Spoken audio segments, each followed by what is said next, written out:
ನೋಡಿ, ಇದು ಸೀಮೆ ಬದನೆಕಾಯಿ ಸಿಪ್ಪೆದು ಚಟ್ನಿ ಪುಡಿ.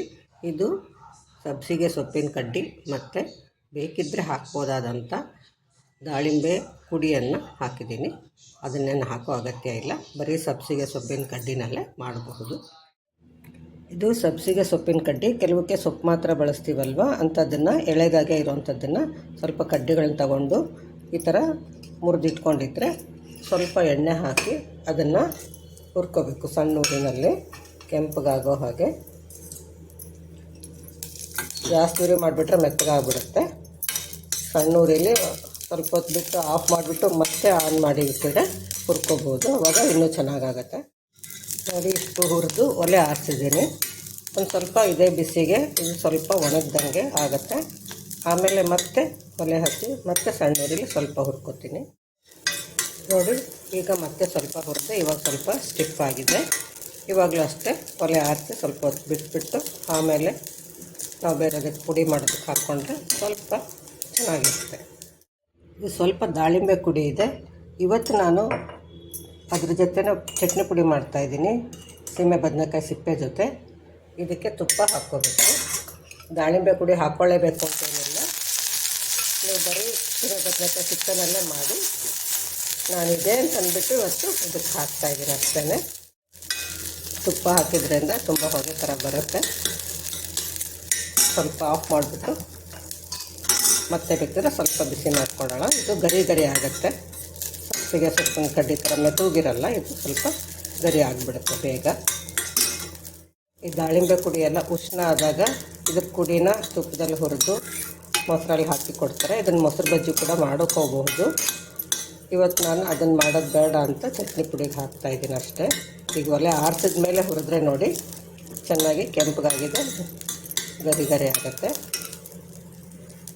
ದಾಳಿಂಬೆ ಪುಡಿ ಮಾಡಿದಾಗ ಮಾತ್ರ ಆ ಕೆಂಪಗಿರೋ ಎಲೆ ಇದ್ದಾಗ ಮಾತ್ರ ಹಾಕಬೇಕು, ಬೇರೆ ಹಸಿರಿಗೆದು ಸೊಪ್ಪು ಥರದ್ದು ಹಾಕಬಾರ್ದು. ಇದಕ್ಕೆ ಸ್ವಲ್ಪ ಹುಣಸೆಹಣ್ಣು ಇದರಲ್ಲೇ ಹಾಕ್ತೀನಿ. ಸಬ್ಸಿಗೆ ಕಡ್ಡಿ ಕೂಡ ಇದರಲ್ಲೇ ಹಾಕಿದ್ದೀನಿ, ಇನ್ನು ಸ್ವಲ್ಪ ಗರಿ ಆಗಲಿ ಅಂತ. ಮತ್ತು ಉಪ್ಪು, ಇದಕ್ಕೆ ಮೆಣಸಿನ ಪುಡಿ ಹಾಕ್ಕೋಬೇಕು, ಹಚ್ಮೆಣ್ಸಿನ ಪುಡಿ. ಮೆಣಸಿನ್ಕಾಯಿ ಹಾಕ್ಕೊಂಡ್ರೆ ಅಷ್ಟು ಚೆನ್ನಾಗಿ ನುಣ್ಣಗಾಗಲ್ಲ. ಉಪ್ಪು, ಹಚ್ಮೆಣ್ಸಿನ ಪುಡಿ ಹಾಕ್ಕೊಂಡಿದ್ದೀನಿ. ಸ್ವಲ್ಪ ಕಡಲೆಕಾಯಿ ಬೀಜ ಹುರಿದಿರೋದು ಹಾಕ್ಕೊಂಡಿದ್ದೀನಿ. ಒಣಕೊಬ್ಬರಿ ಸ್ವಲ್ಪ ಹಾಕ್ಕೊಳ್ತೀನಿ.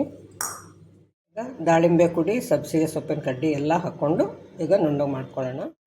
ನೋಡಿ, ತುಂಬ ಆಕರ್ಷಕವಾದ, ರುಚಿಕರವಾದ, ಆರೋಗ್ಯಕರವಾದ ಪುಡಿ ತಯಾರಾಗಿದೆ. ಇದನ್ನು ಮತ್ತೆ ಒಂದು ಸುತ್ತು ಹುರಿದ್ರೆ ಗರಿ ಗರಿಯಾಗಿ ಚೆನ್ನಾಗಿರುತ್ತೆ. ನೋಡಿ, ಸಣ್ಣ ಊರಿನಲ್ಲಿ ಒಂದು ಸುತ್ತು ಹುರಿಯೋಣ. ಇದು ಇವಾಗ ಈಗ ಅಂದಾಗ ಇದು ಮೆತ್ತಗೆ ಇದೆ. ಒಂದು ಸುತ್ತು ಹುರಿದ್ರೆ ಗರಿ ಗರಿ ನಿಮಗೆ ಶಬ್ದ ಬರುತ್ತೆ. ಇದು ಕೂಡ ಅಷ್ಟೇ, ಒಂದು ಸುತ್ತು ಹುರಿದು ಮತ್ತೆ ಒಲೆ ಆರಿಸಿ ಬಿಟ್ಟು ಮತ್ತೆ ಹುರಿದ್ರೆ ನೋಡಿ ಪುಡಿ ಪುಡಿ ಆಗಿರುತ್ತೆ, ಮತ್ತು ಗರಿ ಗರಿ ಕೂಡ ಆಗಿರುತ್ತೆ. ನಾವು ಒಗೆಯುವಾಗ ಗರಿ ಗರಿ ಅನಿಸುತ್ತೆ. ರುಚಿ ಕೂಡ ತುಂಬ ಚೆನ್ನಾಗಿರುತ್ತೆ.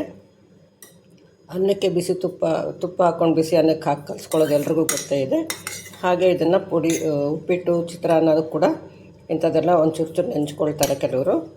ಇದನ್ನು ನಾವು ವೇಸ್ಟ್ ಮಾಡ್ದಲೇ ಇದರಲ್ಲಿರೋ ಸಾರ ಕೂಡ ನಾವು ಆರೋಗ್ಯಕ್ಕೆ ಉಪಯೋಗಿಸ್ಕೊಳ್ಬಹುದು.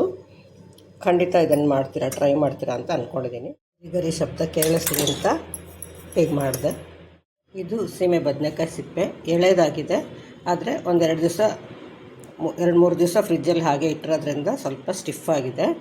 ಇದಿನ್ನೂ ಇವಾಗ ತಾನೇ ಸಿಪ್ಪೆ ಬಿಡಿಸಿದ್ದು, ಅದರಿಂದ ಮೆತ್ತಗಿದೆ. ಅದರಿಂದ ಇದನ್ನು ಮೊದಲು ಒಂದು ಸುತ್ತು ಒಲೆ ಮೇಲೆ ಒಂದು ಸ್ವಲ್ಪ ಹುರ್ಕೊಂಬಿಟ್ಟು ಆಮೇಲೆ ಇದನ್ನು ಹಾಕ್ಕೊಳ್ತೀನಿ.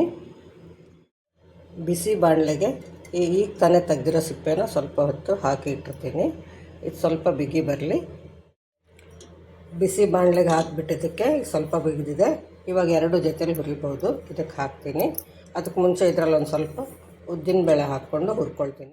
ಇದರ ಜೊತೆನೇ 2 ಮೆಣಸಿನ್ಕಾಯಿ ಕೂಡ ಹಾಕ್ಕೊಂಡು ಹುರಿತೀನಿ. ಒಂದೇ ಒಂದು ಹನಿ ಎಣ್ಣೆ ಹಾಕ್ಕೊಂಡಿದ್ದೀನಿ, ಜಾಸ್ತಿ ಬೇಡ. ಸಣ್ಣ ಉರಿಯಲ್ಲಿ ಉದ್ದಿನಬೇಳೆ ಹೊಂಬಣ್ಣ ಬರಬೇಕು, ಮೆಣಸಿನ್ಕಾಯಿ ಗರಿ ಹಾಕಬೇಕು.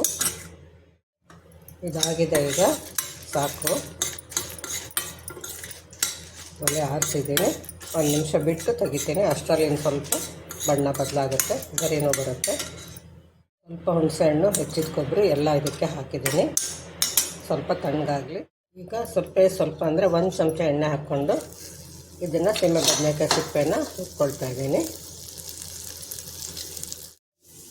ಬೇಳೆ ಕೊಬ್ಬರಿ, ಮೆಣಸಿನ್ಕಾಯಿ, ಹುಣಸೆಹಣ್ಣು ಎಲ್ಲ ಹಾಕ್ಕೊಂಡಿದ್ದೀನಿ. ಇದಕ್ಕೆ ಉಪ್ಪು ಹಾಕ್ಕೊಳ್ತೀನಿ.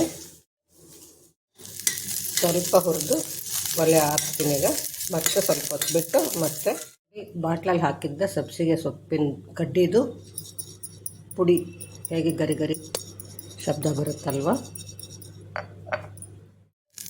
ಈಗ ನೋಡಿ ಇನ್ನೊಂದು ಸಲ ಹುರಿದ್ರೆ, ಸ್ವಲ್ಪ ಹುರಿದ್ರೆ ಸಾಕು.